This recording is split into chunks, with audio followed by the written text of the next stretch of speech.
We are counting down the 10 skateboard tricks that truly defined the 1980s.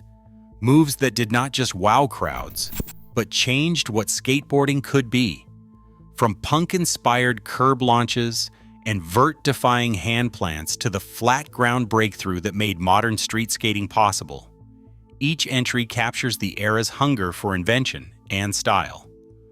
Which trick set the ultimate standard for danger and creativity? Let's begin at number 10. Number 10 is the boneless, raw, loud, and unmistakably 80s. Born on the rough banks of Cincinnati in 1979, Garrett G.S.D. Smith first stepped off his board, planted a foot, grabbed the deck, and launched back in, a move that let anyone with guts and a little punk attitude fly higher than the ramps allowed. By the early 80s, Neil Blender and Jeff Phillips injected their own style, stretching the Boneless across backyard ramps and street spots from Orange County to contest arenas. With one foot on the ground and one hand on the board, the Boneless became a symbol of skateboarding's DIY rebellion, creative, expressive, and still a favorite for skaters looking to make a statement. Early grabs brought a new kind of control to vert skating in the early 1980s. Skaters would reach down and grab their board, indie, method, or tail before even leaving the coping, using the grip to pull themselves higher and stabilize in midair. This technique was everywhere. Backyard ramps, pro contests, and especially in the photo sequences that filled Skateboarder magazine by 1982. Kicktails made the grab possible, and lighter trucks helped skaters twist and float above the lip. Before the ollie took over, early grabs were the way to get real AIR on vert, and their style still shows up in revival sessions and classic VHS tapes. Every ramp skater in the 80s learned one move before anything else, the rock to fakie. Rolling up the transition, the front trucks and the board tip over the coping, pausing for a split second before snapping back and riding away in reverse.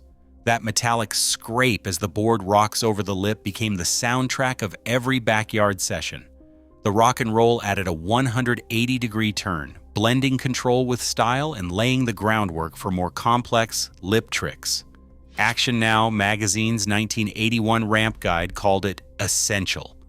It was a rite of passage that proved you could balance, time your return, and own the ramp. A single moment on a vert ramp could define a whole era, and nothing captured the 80s dream of style like the layback air.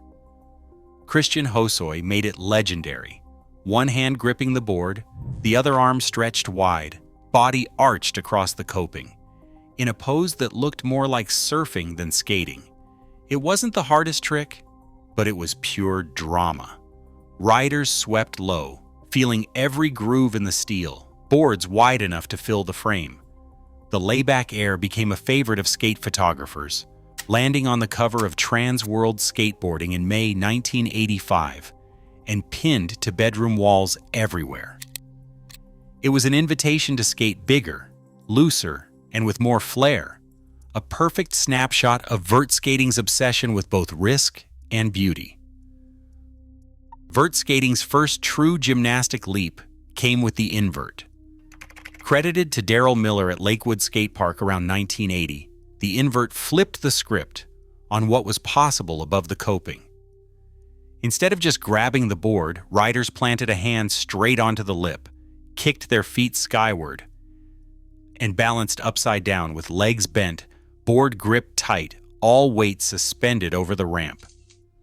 The debate over who first pulled it off still pops up in skate circles, but Miller's name sticks thanks to interviews and a 1982 Power Edge article that captured both the move and the controversy. From that single trick, a whole family of hand plants exploded. The Andrecht, Eggplant, Sadplant, each demanding even more shoulder strength and board control. Inverts did not just look wild, they forced skaters to reinforce their decks with tail guards and to train for the kind of upper body power that would define the next wave of vert progression. The airwalk broke every rule about what a skateboard trick could look like. The airwalk turned flat ground mechanics into something that looked like flight. Rodney Mullen first pulled it off in a freestyle contest in 1983, snapping his board up, grabbing it mid-air, and kicking both feet out, a move that seemed to freeze time. The silhouette, board in hand, legs scissored wide, became instantly unforgettable. Tony Hawk saw the potential and brought the airwalk to vert ramps, pushing the trick higher and farther than most thought possible. When The Search for Animal Chin hit VHS in 1987, tens of thousands of skaters rewound the tape to watch the airwalk again and again. It was more than a trick. It was a cross-discipline icon, blending Mullen's flat ground precision with the soaring drama of vert.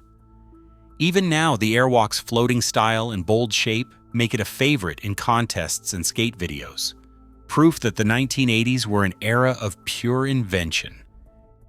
Kick turns and carves shaped the rhythm of every ramp session in the 80s, but it was the revert that made lines truly endless. Rolling up the transition, a quick pivot snaps the board back in the opposite direction, letting the rider flow straight into the next trick without losing speed or control.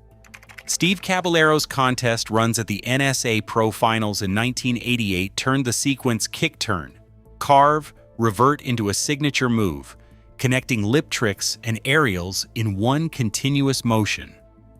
Improved concave and reinforced tails gave skaters the confidence to spin and snap the board again and again, even under contest pressure.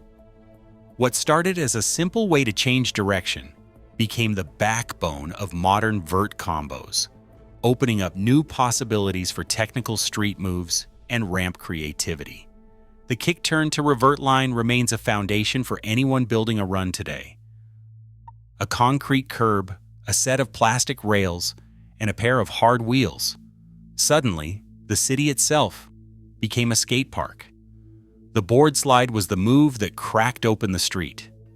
Natas Kaupas, rolling through Santa Monica in the mid-1980s, looked at a red parking block and saw a new possibility. He snapped his board sideways, pressed down, and let the rails scrape a line across the curb, a sound that echoed through every neighborhood. Tommy Guerrero took the same idea to San Francisco. Sliding along ledges and painted curbs, turning routine city fixtures into skatable terrain. The board slide wasn't just a trick, it was a declaration that anything could be skated. Streets on Fire captured these first curb slides, showing kids everywhere how a simple waxed curb could become the stage for technical control and raw improvisation. This was the moment when street skating found its voice, laying the groundwork for the ollie revolution that would follow. Rodney Mullen's flat ground ollie changed skateboarding forever. Before 1982, no one had figured out how to lift the board into the air without grabbing it, at least not on flat ground. Mullen, already known for his freestyle mastery, spent months refining his approach. A sharp tail pop with the back foot, a swift drag of the front foot up the grip tape, and a leveling motion that sent the board skyward, all without touching it with his hands. He first revealed the trick at the Rusty Harris contest in Whittier, California, stunning both judges and fellow skaters. Suddenly, stairs, curbs, and gaps became skatable terrain. The ollie unlocked every flip trick, every street variation, and turned the city into a playground. Equipment mattered too. Steeper kicktails and stiffer concave decks gave more pop, while smaller, lighter wheels made the snap faster and more precise. Every modern street trick owes its existence to this move, and the ollie remains the foundation of street skating to this day. No trick captured the spirit of 80s vert skating like the McTwist. In 1984, Mike McGill stood at the top of Del Mar Skate Ranch's Keyhole Bowl, knees bent, eyes locked on the coping. He had already landed the move once that summer in Sweden, spinning a full 540 degrees while inverted, a combination no one had ever pulled off. But it was at Del Mar, in front of the Bones Brigade and a crowd of stunned locals, that the McTwist became legend. McGill launched with a mute grab, tucked his knees, and spun backwards through the air. For a split second, he was upside down, board and body spinning together, before spotting the flat and stomping the landing. The crowd erupted. Tony Hawk later called it the moment vert skating went into orbit. The McTwist demanded more than guts. Skaters needed lightweight trucks to whip the board around, wide decks for control, and tail guards tough enough to survive repeated slams.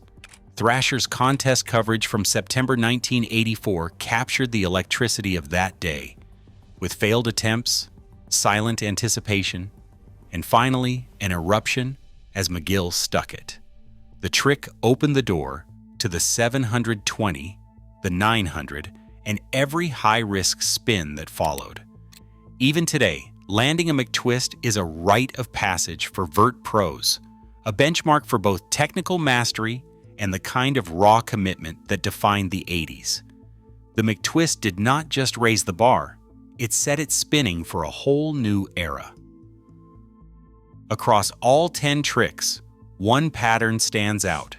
Innovation thrives when culture, technology, and rebellion collide. The 80s did not just add moves, they rewired what skateboarding could be. That restless creativity still shapes every trick today. Skateboarding's past is not nostalgia, it is the launchpad for what comes next.